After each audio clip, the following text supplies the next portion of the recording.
Gospodine Nikoliću, bio sam u dilemi da li da polemišem sa vašim stavovima ili ne, ali kada sam vidio vašu gestikulaciju gdje ste pokušali da neuspješno oponašate Mila Đukanovića drmajući glavom, rukama i svem ostalom, odlučio sam da vam malo podignem cijenu u njegovim očima, ukoliko on to gleda iz Dubaja, iz njegovog penthausa, i da vam dam jedan dobronamjeran savjet.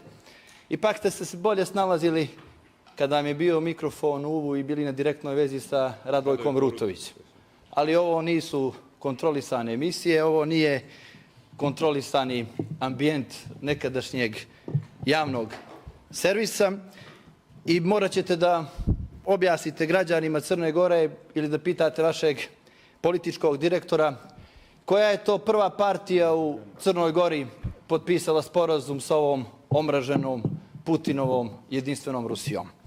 Pošto vjerovatno ne znate, to je potpisala Demokratska partija socijalista 2011. godine. Nakon toga potpisali su ga Nova srpska demokratija, Socijalistička narodna partija i Demokratska narodna partija. I sad ja pitam ovdje, u stvari njega nema ovdje, ali vjerojatno me sluša, ili pitam bilo kog od poslanika DPS-a koji ima mandat i petlju da ovdje ustane i da kaže da li ste vi odričete tog sporazuma sa Putinovom jedinstvenom Rusijom. 2005. godine je geneza tog sporazuma, a tada je vaš predsjednik partije i aktuelni predsjednik Košarkaškog saveza dobio od Baćuški iz Rusije 300 miliona evra.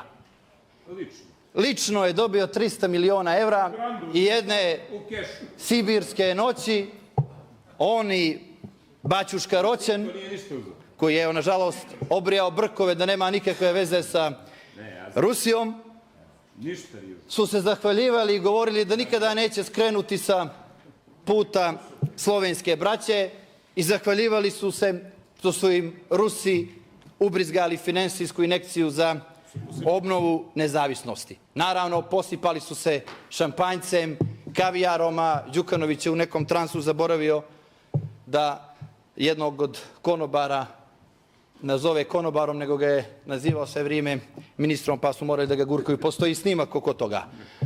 I gospodo iz DPS-a i gospodo iz vlade, nikad nemojte da zaboravite da vam je pola vlade sa Golog otoka, a pola sa Zidanog